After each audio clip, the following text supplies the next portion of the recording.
Senator Chuck Schumer has released his long-awaited AI roadmap, and boy, are a lot of people not happy about it.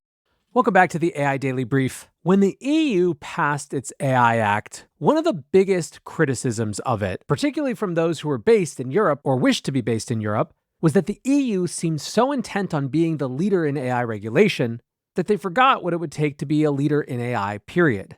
In other words, while they might be setting the tone for global regulation of artificial intelligence, they weren't setting up the European Union to be competitive in this increasingly important space.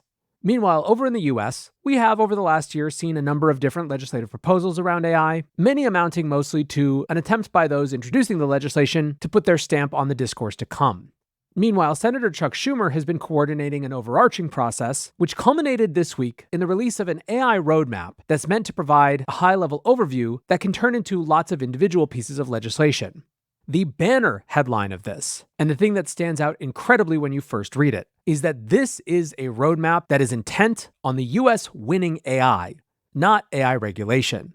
It's not that it ignores entirely many of the risk issues and the areas of concern that other pieces of legislation have wanted to focus on, but at core, it is very concerned with American competitiveness. It feels pretty clear that that's the overarching consideration. Indeed, the Reuters headline really sums it up. The way the entire roadmap was summarized was US lawmakers seek $32 billion to keep American AI ahead of China. Chuck Schumer was tweeting up and down X yesterday about this. In one tweet he wrote, "We faced a choice. Watch as AI reshape the world or make a novel effort to promote innovation and put in place guardrails before it was too late. So we formed a bipartisan working group, kicked off AI Insight forums, and now released our AI policy roadmap." In another tweet he writes, "The US must pursue and perfect transformational and sustainable innovation. To do so well, our AI policy roadmap recommends a $32 billion surge in emergency funding and promotes innovation, safety, and accountability to cement America's dominance in AI." Schumer hammered these points in comments to the press on Wednesday. For example, at one point he said if China is going to invest $50 billion and we're going to invest nothing, they'll inevitably get ahead of us. So that's why these investments are so important. Republican Senator Mike Rounds, who worked on this, said, "This is a time in which the dollars related to this particular investment will pay dividends to the taxpayers of this country long term. China now spends probably 10 times more than we do on AI development. They are in a hurry." Before we get into all the commentary, let's look briefly at the report and roadmap, which was called Driving U.S. Innovation in Artificial Intelligence, a roadmap for AI policy in the United States Senate.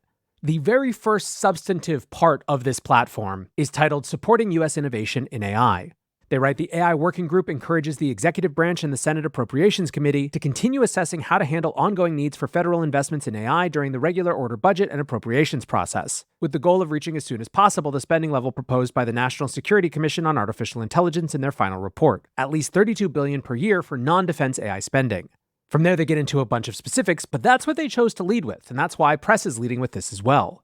It's clear that they want to fund everything. Funding for AI testing and evaluation infrastructure, funding a series of AI Grand Challenge programs, funding R&D activities, etc., etc., etc.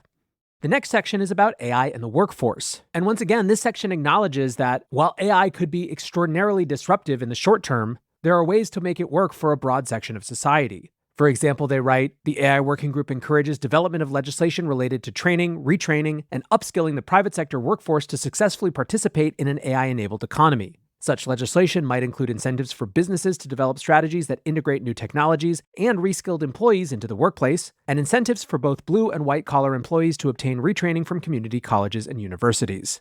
It's not until we get to the third section, high-impact uses of AI, that we start to get into any risks. And even here, they're very light on details. Indeed, it seems pretty clear that this group is much more convinced of risks that are here and now versus the more farther out AI X-risk type scenarios, and thus focuses their recommendations on those areas. It's things like dealing with child porn issues that come up from AI. Another category that they're clearly focused on from a risk standpoint is election integrity.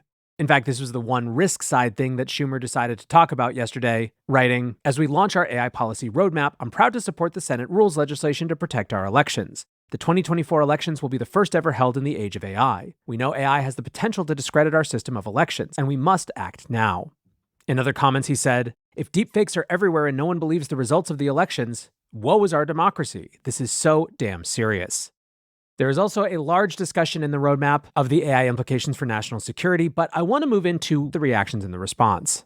Fast Company wrote a piece called "The New AI Roadmap Gets Panned by Watchdogs." It featured quotes from Professor Alondra Nelson, who called it striking for its lack of vision, and a Brown professor who said he felt like he was part of a dancing monkey show and were the monkeys. Engadget published a piece called Chuck Schumer is dropping the ball on regulating AI. And I'm not totally sure when Engadget decided to be against big tech, but the piece is an aggressive condemnation that goes so far as to speculate that the fact that one of Chuck Schumer's daughters works for Amazon and the other has worked for Meta might be coloring his opinions. Now, I don't usually get into this level of commentary, but I would suggest if you are trying to make a legitimate critique, saying that the place that someone's kids work is the reason that someone would make policy is a pretty lightweight argument. But they are far from alone in making this type of argument. The Open Markets Institute and many others feel that big tech is not held accountable with this roadmap. The Open Markets Institute says we call on Congress to ignore this AI roadmap and most of its recommendations. Senate leadership needs to use anti-monopoly law to restructure dominant tech corporations and regulate their behavior. Their roadmap doesn't do that. The AI Now Institute writes Senator Schumer's follow-up to his Insight Forums landed, proposing a $32 billion investment in the sector in a roadmap to regulation. The process has been but a stalling tactic with industry in the driver's seat. Interestingly, and perhaps politically, SAG-AFTRA called the roadmap a, quote, important step forward in ensuring the responsible development and deployment of artificial intelligence. But what about from the other side? What are the folks who are more on the accelerationist and pro-innovation side of the conversation? Brian Chow, who's the director of the Alliance for the Future, which was created specifically as a counterweight to the AI safety folks, writes, the overwhelming emphasis on research grants and the benefits of AI is very encouraging. It shows that the committee understands AI is not just chatbots, making explicit references to uses in science, medicine, and agriculture. This represents a broader vibe shift in DC away from pessimism and towards strategic optimism. Speaking of which, the national security section is encouraging, speeding up hiring, addressing energy demands, defining AGI, and space debris? I'll take it. In general, the language about AGI is encouraging. The report has very little language about specific doomsday threats, indicating that the committee is unconvinced by doomers. Now, Brian concludes by pointing to one section that he said reads like there's a doomer-funded staff member that needs to be placated, but also that the leadership is really not convinced.